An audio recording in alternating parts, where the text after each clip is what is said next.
Assalamualaikum warahmatullahi wabarakatuh. Selamat malam dan salam sejahtera untuk semuanya. Bismillahirrahmanirrahim. Negara hukum menempatkan hukum sebagai rujukan utama untuk memastikan hadir rasa keadilan, memberikan kebermanfaatan, dan memberikan kepastian kepada semua. Ini harus dipegang teguh oleh pemegang kekuasaan, baik yang di puncak dan seluruh jajaran. Tapi apa yang terjadi?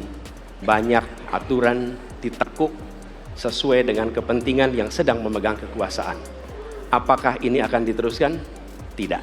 Ini harus diubah. Ini harus dikembalikan. Kemudian kita menyaksikan betapa pada hari-hari ini tatanan ketika kita menyelenggarakan pemerintahan sering tidak sesuai dengan prinsip-prinsip hukum yang kita pegang. Karena itulah kami melihat perubahan ini harus kita kembalikan. Negara ini adalah negara hukum, bukan negara kekuasaan. Dalam negara hukum, kekuasaan diatur oleh hukum. Dalam negara kekuasaan, hukum diatur oleh penguasa. Dan kita tidak menginginkan itu terjadi. Pada saat ini, kalau kita lihat hukum itu harusnya tegak begini. Inilah hukum.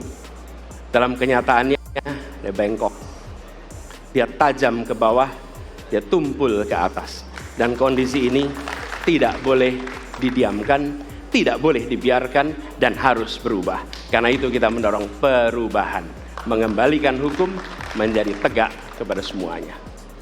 Dan bila kita saksikan hari ini, ada satu orang milenial bisa menjadi calon wakil presiden.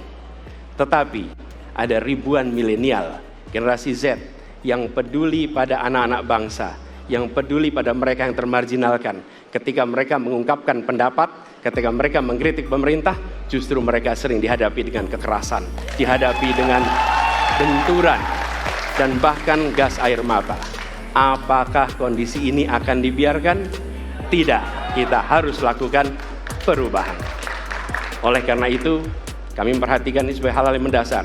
Yang tak kalah penting, ini kedua nih, yang tak kalah penting. Kita menyaksikan pada saat ini, ada peristiwa seperti peristiwa Ibu Mega.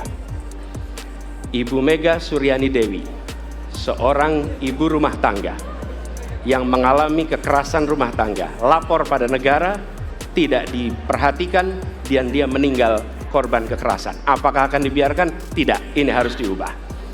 Dan tidak kalah penting, hadir bersama saya di sini ayahnya Harun Ar-Rasyid.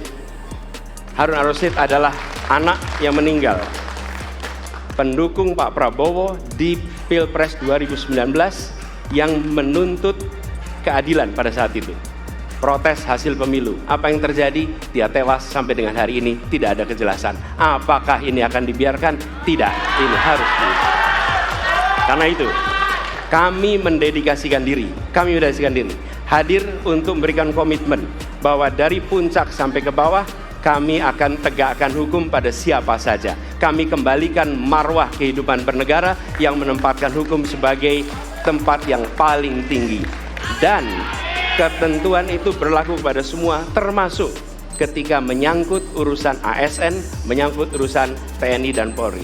Terima kasih. Assalamualaikum warahmatullahi wabarakatuh. Terima kasih. Bapak Anies, kami persilakan kembali ke tempat. Berikutnya kami persilakan. Harap tenang. Harap tenang. Harap tenang. Harap tenang para pendukung, harap tenang. Hadirin, kita akan harap lanjutkan tenang. ya. Harap tenang.